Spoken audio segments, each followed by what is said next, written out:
पीके के कैंडिडेट को भी हार्ट अटैक आ गया, बहुत बुरी तरह से चुनाव हारे, बढ़ चढ़कर बड़ा कैंपेन किया, लेकिन नतीजे आए, पीके के कैंडिडेट की मौत हो गई। जो चुनाव लड़ रहे थे, रिजल्ट आने के बाद इनकी कैसे मौत हुई, हार्ट अटैक आया, देखिए जरा।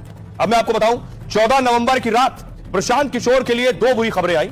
चुनाव में जोरदार हार हुई और एक उम्मीदवार की मौत हो गई। प्रशांत किशोर के सभी उम्मीदवार अपना चुनाव हार गए। जनसुराज के कई उम्मीदवारों को नोटा से भी कम वोट मिले।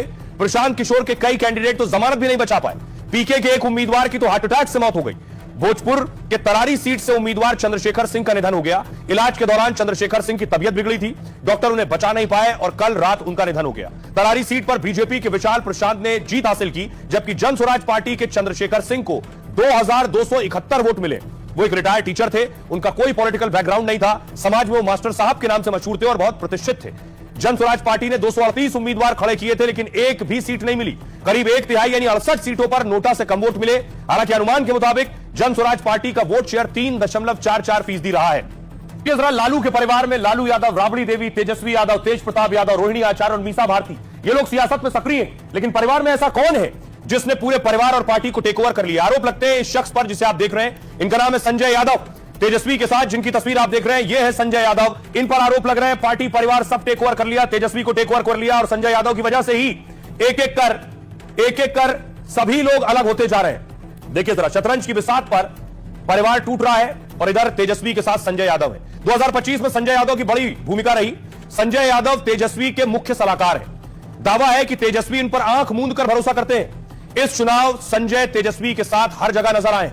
चुनावी रैली को लेकर हर यात्रा में संजय के साथ तेजस्वी दिखते हैं। एक तरह से आरजेडी में तेजस्वी के बाद नंबर 2 की पोजीशन पर है। देखिए कद भी बढ़ रहा है धीरे धीरे। संजय यादव मूल रूप से हरियाणा के महेंद्रगढ़ के रहने वाले हैं। कंप्यूटर साइंस में एमएससी और उसके बाद एमबीए की पढ़ाई की है। संजय यादव को मैनेजमेंट का बहुत ज्ञान है। डेटा एनालिसिस और मैनेजमेंट में संजय बहुत माहिर हैं। वो पहले एक प्राइवेट कंपनी में काम करते थे। संजय और तेजस्वी बहुत अच्छे और पुराने दोस्त रहे हैं। दोनों पहले साथ थे, क्रिकेट भी खेल चुके हैं। 2012 में संजय यादव की धीरे धीरे आरजेडी में सक्रियता बढ़ी। तेजस्वी ने उनसे राजनीतिक मामलों पर सलाह लेना शुरू किया। इसके बाद तेजस्वी ने उन्हें फुल टाइम पार्टी से जुड़ने का ऑफर दे दिया। इसी के बाद संजय यादव तेजस्वी के साथ जुड़ गए। 2015 में विधानसभा चुनाव से ही संजय आरजेडी के लिए काम कर रहे हैं। लालू के रांची जेल में रहने के बाद दौरान संजय ने पार्टी पर पकड़ मजबूत की। 2024 में आरजेडी ने उन्हें राज्यसभा सांसद भी बना दिया, लेकिन संजय यादव को लेकर परिवार में सवाल उठते रहे।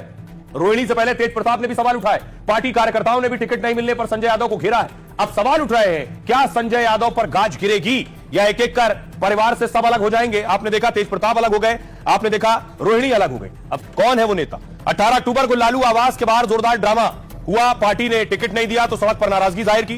कुर्ता फाड़ कर रोए। आरजेडी के लिए कहा 25 सीटें ही मिलेंगी, भविष्यवाणी करता हूं। नतीजों में भी आरजेडी को सिर्फ 25 सीटें ही मिली।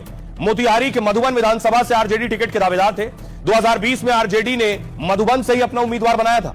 2020 में बीजेपी के राणा रणधीर से ये हारे और दूसरे नंबर पर रहे थे।